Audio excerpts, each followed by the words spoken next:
Hiring in 2026? You're not alone, and competing for top talent is only getting tougher. That's why Robert Half's 2026 Salary Guide combines real-world salary data with recruiter insights, helping you make competitive offers that seal the deal. Backed by decades of recruiter expertise and proprietary AI, Robert Half knows what it takes to build a compensation strategy that works in your market. Explore the guide at roberthalf.com/SHRM.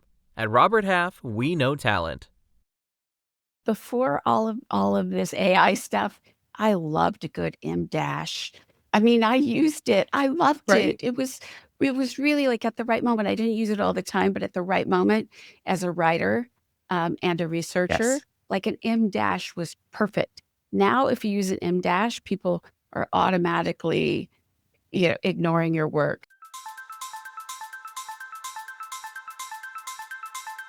Welcome back to the show where we call the plays of artificial and human intelligence in the workplace. Today's matchup, AI's big promise versus a surprising flag on the field. We all know that AI can speed up research, sharpen writing, and free up busy work. On some teams, however, workers are being judged not by their results, but how they got them. Researchers are calling it the AI penalty, as in two people deliver the same great deck. One says, I drafted it with AI and then refined it. The other stays quiet. Who gets more credit on the scoreboard? In some cases, it's not the person who used AI in their workflow. That penalty can slow AI adoption, fan the flames of bias, and keep real wins on the sideline.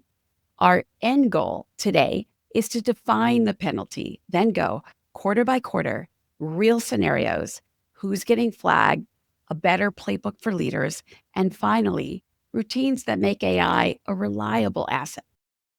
To help us navigate this, I'm thrilled to be joined by our first ever return guest, Kelly Monahan, Managing Director of the Research Institute at Upwork. Kelly, welcome back to the AI+HI project. Are you ready to kick off? Let's do it, Nicole. Thanks so much for having me back. You're one of my favorite researchers and also one of my favorite guests. So thank you for coming back. All right, so let's kick off by laying down the fundamentals. Kelly, in your words, what is the AI penalty? So the AI penalty is this perception that we have that is more negative when we think the output is delivered with AI, whether that's a full AI output or that's humans and AI working together. But the reality is right now, we are biased towards seeing AI usage with a negative outcome. Now, the one thing I will say is I think that penalty is at times worthy to be thrown on the field, or we're going to go with this metaphor. My fear is, Nicole, and I'd be curious to see if you share the same fear or you're sensing the same thing, is it is like a Buffalo Bills game, which the jersey I'm wearing today, there is flags being thrown out after every play. And I think what I'm concerned about now is we have way too many AI penalties when there's actually really good work being done. And especially as AI gets better at, a lot of its core functions. So that's to me what an AI penalty really is all about. Agree. And one of the reasons why we wanted to have this show is we were seeing across multiple areas, places where people were getting penalized for using AI, whether it was implicit or explicit in their organization. So we wanted to call it out and then help people know how to address it. So I think that's a great segue into our first quarter. We are calling this in the spotlight versus the shadows. And so we're going to look at what the AI penalty looks like in practice, plus what's going on behind the scenes. And this penalty came out of really the amount of shadow AI, the amount of people who are using AI at work, but keeping it a big secret. So can you walk us through an example of the AI penalty with shadow AI and some of the research that you've seen about how many people are telling people that they're using it or not? I'll give you two real life examples to ground us in this AI penalty. The first is very recent and actually just happened to me over this past weekend. So, as a researcher and writer, I have eagerly embraced AI tools because, as you said in your opening, they are the perfect use case. If I'm going to be real, research and writing is a great application for generative AI right now. And so that means my job has to change. And so by all means, as I'm researching and writing, I am either using some version of Grammarly or ChatGPT, Deep Research, really beginning to embrace these tools. But I always, Nicole, like as a researcher and from an authenticity perspective, I am the expert. I spent 12 plus years at school. I always take the pen first. That is my rule. I have to write it. Maybe I don't always write it in the best way. I'm trained as an academic writer. And so sometimes, when you want something to get short and punchy, I use AI tools to help me get there. But it's always me behind the pen. So I posted something this week on LinkedIn, and out of nowhere, it was my very first AI penalty flag that was thrown on me. Someone who I didn't really know called me out and said, "Hey, this looks like AI tools have been used here in this post." And I thought for a second, "Oh my God, am I going to have to disclose like I am using a word processor? I'm no longer on a typewriter, and yes, I have spell check." And it was, and I kind of pressed a little bit what the reason is, and it's like, "Oh, well, you have a colon," and it's like, "Well, that's actually that's correct. That was Grammarly putting the colon there because that's the proper grammar usage." And so, to me, that was a very public, almost flagrant foul, if you will. And yeah, I felt very offended by it because I felt like my credibility was being attacked in a very public forum. And I take a lot of pride in coming up with my ideas and doing my research. So that's one example that I think has people a little bit on edge these days of what is the proper disclosure when using AI. And I'd love to get your thoughts Yeah. if you have any best practices on I that. so before all of this AI stuff, I loved a good M dash. I mean, I used it. I loved Right? it. It was really like at the right moment. I didn't use it all the time, but at the right moment as a writer and a researcher, Yes. like an M dash was perfect. Now, if you use an M dash, people are automatically, ignoring your work. So I agree with you on that. It's like ruined some actual uh, great legitimate grammar in the English language. But I think one of the ones that I think about a lot and that I see is in the number of people who are not disclosing that they use AI at work because they either are worried about their jobs. So if they tell someone that they're using AI, then they just get more work. And I've seen that a lot, also in research and also anecdotally. Or the other thing is that they don't get freedom, like they don't get to go work on the sales line and bring more business to the company. They get more of the crap work. So either they might lose their job or they get shovelful more of the stuff that they didn't really like that they were using AI for, as opposed to go grow our business, go improve our relationship with our customers. And so there's an AI penalty to the companies for the way that they respond to employees using AI. Yeah. So let me take you behind the scenes of a executive meeting I was at recently at a large tech company, because I was pretty surprised, to be honest with you, this dialogue. So, from the Upwork research that I've conducted, we know that people are burning out faster than ever. And I think it's because those that are most productive right now with AI, to what you just said, Nicole, are continuing to get dumped on. They're continuing to get more work as opposed to less, and find that balance. And so I was in this closed door offsite the other day with a bunch of executive leaders. Again, tech company. Okay. So you're thinking these people are embracing tech, they are excited about AI. And in this closed door room, what ended up happening was this really fearful disclosure at a leadership level of where they were using AI.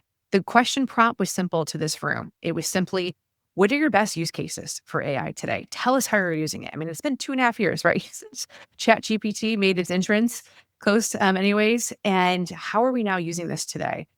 And the leaders were kind of looking around at each other, wondering who's going to go first. And so, I spoke up first and I said, "Hey, listen, I'm going to be honest and frank. I've been customizing my own chat GPTs to really begin to hone in on the voice of our executive leadership team or our customers, really beginning to take an idea and help me scale that idea to better match the target audience. So I'm using it from a personalization perspective." And, the lawyer in the room said, "Well, do you have, is that under compliance?" And I said, "Yes, it is." Yes, I followed all the rules.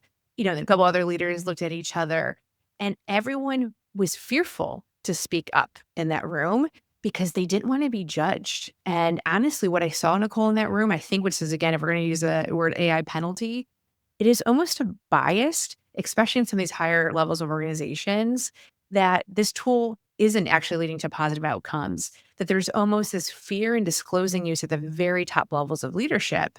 And then my takeaway as a researcher walking away from that meeting was, if you all as an executive leadership team community, one, either don't have the use cases and or are fearful of disclosing the use cases around here, how do you think the employee population is going to ever adopt this new technology if this is the tone at the top? Yeah. And also, we've seen the research that shows that when the executives are visibly, confidently, consistently using AI, it speeds adoption in the organization. And then one of the things that you said and that I saw in Upwork research a little while ago was not only that the people who are using it the most, and this is a question about well-being and sort of like self-confidence at work, the people who are using it consistently are burning out, but also like they are the most likely to leave. And I don't know if organizations are really tracking that they're about to lose their super adopters. Absolutely. And I think the reason is, so I've done a lot more like qualitative interviews to better understand some of the stats.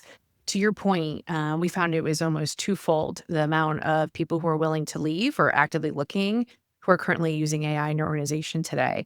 And I think the reason for that is pretty simple. If you are an AI super user, the job market's pretty strong today for you. The reality is, all of the research and data shows that people who are working alongside of these new technologies, I see it every day in our Upwork freelancer platform, earn more money. Clients are willing to pay more for that augmentation and human plus AI. So to me, it makes sense that they should be your number one retention risk right now, because the job market, regardless of how much is happening in the macroeconomics right now, the job market is very bright for people who are an expert in their field and beginning to augment themselves and their expertise with AI tools today. And I think that leads us to the last question for the first quarter, which is, what are the risks of having a shadow AI culture? And, we talked a little bit about the penalties, but then going to how do we fix that? How does someone, who's in our audience today fix that penalty that they're getting? Yeah. So, if I was a lawyer, I'd probably say compliance reasons are probably the number one risk that you have with the shadow AI usage. But as someone who's more of a social psychologist, what I actually think is the number one risk right now is the inability to share and learn from each other. We are at a tremendous, I don't know if you agree with this, but I think we're at a tremendous crossroads right now in our organizations, in our economy. The very nature of how we create value is changing. What customers expect is changing. And the reality is, if you have a shadow culture and organization of this AI tool that's really going to be at the crux of the transformation, and there isn't knowledge sharing happening, there isn't sharing of best use cases and learning from each other, you're going to be so far behind. This is not something to keep a secret in my mind. And to answer your question directly, what can organizations think and do about this? We have to remove the fear of using these technologies and tools. And I think what I've seen go wrong in some ways is there's been so much ambiguity. Lawyers and compliance and HR doesn't know how to get their hand around all of these tools. And so how do you design the policy? How do you design a compliance when maybe tomorrow there's a brand new tool and, AI tool that is going to change the function? And so I think, to me, it's being very clear of what are the boundaries. Maybe we have to move a little bit away from very specific roles in my mind from this place, because we're in kind of startup innovation mode. But instead, what are the boundaries of play here? And really play to those boundaries and give people enough freedom and agency to talk about how they're using AI within those boundaries, and really make that part of everything that you're doing right now within your team meetings and all hands and town halls. Really elevate, shine a spotlight right now on ways that things are going right. And quite frankly, call it the AI penalties, call it when things aren't going right, and move on and learn from that. And that, to me, is really going to be how we course correct. And, if we're going to, use the sports metaphor, that's how you're going to win the first quarter here, is by really making sure that you've got that right boundaries and set, but giving the people the freedom to play. Yeah. Yeah. One of the things that I did the other day is I noticed that I had I had something wrong in a post that I had done on my phone with my thumbs, and I left it. Sure. And I left it because of the AI penalty, and because I knew people would see it and they'd be like, "Oh, she really did this," because there are things that I use AI for as well. Okay, so second quarter, who's getting flagged? So we want to talk about penalties again, but this is for how people who are using AI get penalized. And so, we see from some research that penalty seems to hit more players harder than others. And that what brought this up is I saw some research where people, if they were in an organization where AI usage wasn't considered required, then for people who historically have been penalized, they get more penalized for using AI. And this was specifically about this case was it was female engineers who were using AI to code, and their code was the way it was judged. If it was disclosed that they were the way they did the research is they used the same code and then they told someone who was reviewing it, this was male, this was female, this used AI, this didn't use AI, but the code was exactly the same, and the scrutiny on the female who used AI was higher than for every other group. That makes me want to like flip some tables. Nicole, I think it is a sad reality for many of us right now who I think are trying to navigate this AI revolution. One of the things I've been saying lately is my fear is, which I'm seeing in the research, is that the glass ceiling is thicker with AI right now. And what I mean by that is not only are women and people of color falling behind in terms of AI adoption and usage, but to your point, they are much more likely to be penalized. And to me, is it a chicken or an egg? Is there lower adoption happening because of this AI penalty that's now being ascribed and questioning their very competence simply because of who they are? And I think to me, what this exposes, this AI penalty to me exposes, and I'd really, really love to get your thoughts on this too, is if we're going to be frank, the ugliness that exists within us, right? And within our organizations, it's just amplifying something, this bias that's always been there. When it comes to judging performance, I've done a lot of research and work in behavioral economics. We are wired to better, rate someone who looks like us or behaves like us. But here's the problem. 80% of AI right now is being dominated by male engineers. And so how do we make sure that we're making space? It is almost impossible to overcome this, similarity bias. It's something that's ingrained within us. So to me, it's an organization's responsibility and HR's responsibility to be making sure that they're putting those guardrails in place and amping diverse hiring here. One of my favorite examples is when the orchestra went, when it also was having a gender imbalance. And then they went and no longer allowed the, readers to actually see who was playing. When they no longer saw who was playing, all of a sudden, boom, almost overnight, you've got equality happening. I think the same thing needs to be true here too, is like if we're going to have to disclose gender and AI usage, we are just really creating a strong barrier right now for human biases in a system that's predominantly geared towards male engineers. That to me is the biggest penalty.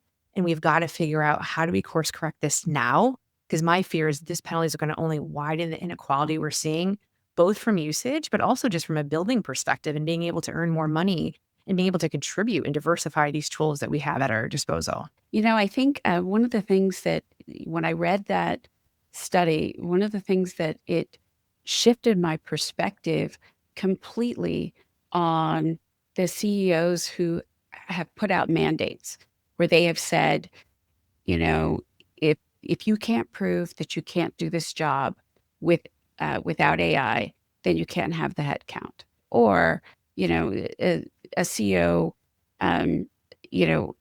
gave engineers 2 weeks to use AI and to bring something forward using AI.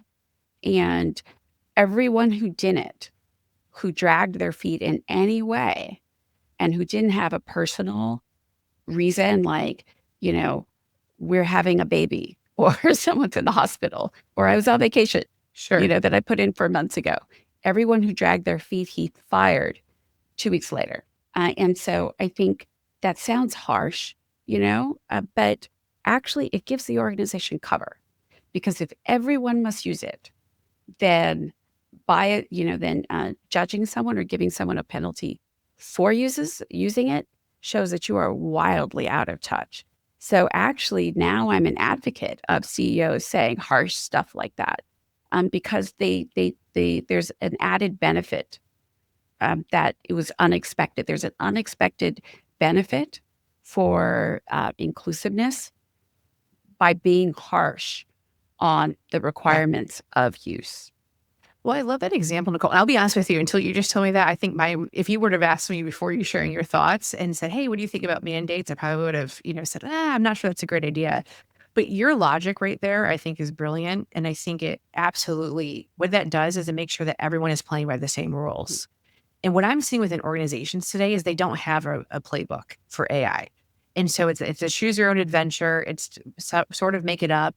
And again, it's a tendency of human nature and our biases is that's going to immediately, people are going to be playing by different rules. People are going to be getting judged differently. And so I don't know, you might have just completely had me rethink my perspective on that because I do think you're right. We have to level the playing field. And the only way to do that right now is to make sure everyone's playing by the same rules. And that is likely to sound harsh, but I think that's the best path forward. Yeah, yeah. And I love when things just really like when I hear something and it changes how I think about something Yeah. because we're all learning the AI together and figuring it out in tiny steps. There was a HBR Harvard Business Review article that also was saying that workers are facing a 9% competence penalty for it being clear that they're using AI. Meanwhile, on the other side, as you said, the your workplace trends, Microsoft and LinkedIn's workplace trends, everyone's showing that if you're an applicant that uses AI, it improves your hireability, and at the same time, there's this penalty. So let's finish this with one question this quarter. Um, who gets the credit, the person or the tool? How should teams think about assigning credit for AI assisted work? So that's a really good question. And it's funny, something that I need to even think much more deeply about. But my gut reaction right now is we have to keep credit with the human and not penalize them by using AI as a teammate and as a tool. But my fear is if we start giving credit to the AI tool, we actually diminish and we make less visible the human who ultimately is the creator behind the work. And so to me right now where I am at in my journey is I really feel firmly that I'd love to see human beings in the creator role indefinitely. And AI is there to help amplify, to help augment, to help scale, to help us create things we never even thought possible. But I worry the minute we start giving credit back to AI, it's not a reciprocal relationship. Adam Grant just talked about this weekend too in some great research. That's the real issue I have with this is any sort of human relating is reciprocal. I'm feeding off your energy, you're feeding off mine. It's a two-way dialogue. AI doesn't give you anything back.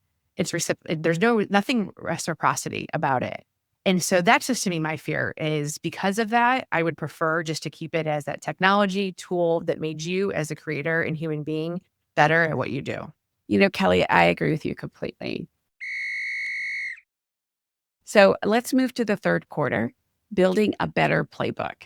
So for this quarter, we're going to focus on strategy around how the C-suite and senior leaders are ensuring that they're actually building a better culture where AI Mm. is an asset, not a liability or a shortcut.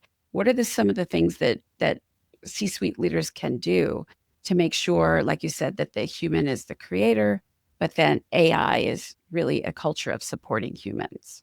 Yeah. So I think we got to call it the elephant in the room a bit. Cause I don't know for you, but for me, every time I meet with a C suite executive, there's this like interesting phrasing that I've noticed occurring. Well, of course, we don't want to take away jobs with AI. And then I say, okay, well, of course you don't. That's great to hear. How are you funding and how are you paying for all this AI development? AI tooling right now is not free. AI is an investment. And very little companies are actually getting that ROI on that investment in the short term. And then I hear the language of, well, we're going to save headcount in the future. Or as these AI tools get better, then we're going to reduce headcount. And so to me, that's the elephant in the room as executive leaders. We have to either own, we can't be talking out of both sides of our mouth. Is this an efficiency play? To your point, be harsh. I think people want the truth more than anything else. And so is this an efficiency play? Is this going to do you actually think you're maybe a 1,000-person company and you think in the next 2 to 5 years, you can do the same level of service and what you do with half the employee population? That may or may not be true, depending on the context. And so I think that is, to me, where we need to really start addressing and calling this, again, AI penalty out, is leaders are talking out of both sides of their mouth. And I think employees and workers are sensing that. The media is certainly picking up on that. And so I think right off the bat, why are you using AI? And very few leaders can actually articulate that why right now without necessarily going to attrition or headcount reduction. You have to articulate the harshness for people to and also where you want people to go. I've recently been reading the AI Optimist Manifesto. I don't know if you've seen that one. Yes, It's I have. actually, I mean, it's quite good, I think. And Yeah. in a detailed conversation with the team behind that, there was this perspective around, you know, everyone is going to be on the front lines in some way. So it's either, you know, some form of sales or some form of making customers happy. And that's really like, so you can wait to navigate to that place or you can navigate to that place now. And I, Yeah. I think that's true. Um, Yeah. so a question. So if someone is worried about getting benched for using AI, how do you suggest that they frame their workflow so that they showcase the value that they've added on top of the tool's output? So I think it's a great question. And, for the audience that's listening, here's my recommendation that I've seen work very well. As a researcher, one of the things that we often run are A/B tests. Marketing runs these a lot too, where you usually throw out two different messaging to see who the audience actually interacts the best with. I think that's what we need to start doing for leaders. If you're a worker today who's really struggling to showcase and you are getting benched or penalized for I really encourage you to do an A/B test. Do it 100% human. What does that look like? And then do it AI plus human. And what does that look like? And really begin to showcase that delta and that difference.